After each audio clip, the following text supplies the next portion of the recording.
a bathroom fact for you that it's not gross. Bear with me. Every day, the average American uses 57 sheets of toilet paper. For visual, let's count. 1, 2, this is really cheap toilet paper, 3.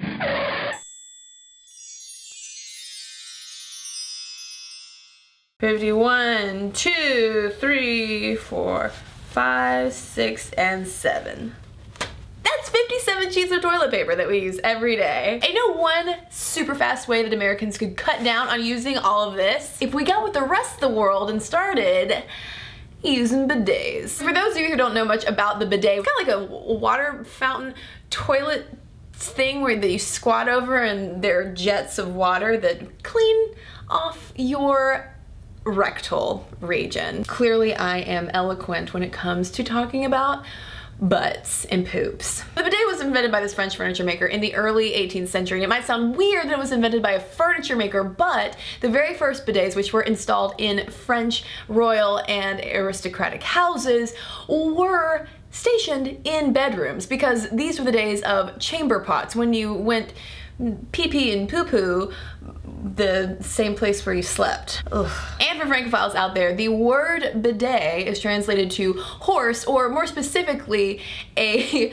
short, strong horse, which denotes the straddling gesture that you make over a bidet. A lot of environmental minded people are very pro bidet because it uses only 1/8 of a gallon of water whenever it does its cleaning business, whereas all of that toilet paper, the 57 sheets of it every day, uses a ton of water in the production. It takes about 37 gallons of water to make a single roll of toilet paper. Crazy wasteful, not to mention all of the chemicals and the wood pulp, etc. that go into those 57 sheets of TP. Not only are there obvious environmental benefits of bidets, but there are also potential health benefits. Oprah's very own Dr. Oz has said, and I quote, "Besides Pilates, the best thing you can do for your bottom is install a bidet." Why? Because he says that by not using toilet paper to wipe and cause that friction, you might actually lower the chances of developing hemorrhoids. And ladies, pay attention, they could also possibly lower the chances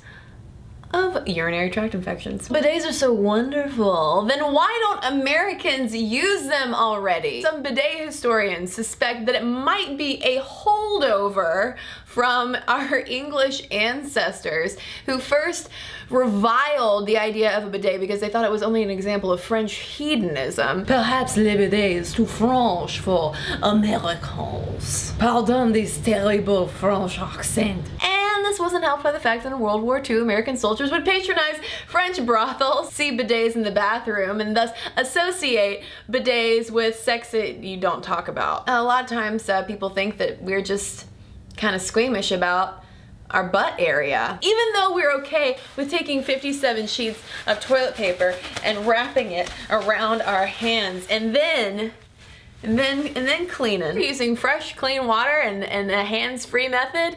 No! Maybe it's time for the United States to hop on board the bidet train. What do you think though? Have you ever used one? International viewers, I know that there are a lot of you watching. Let me know if you think it is bizarre that American restrooms do not feature bidets. And American viewers, would you use one? Would you install one maybe in your home? Let me know in the comments. Let's have this bidet conversation.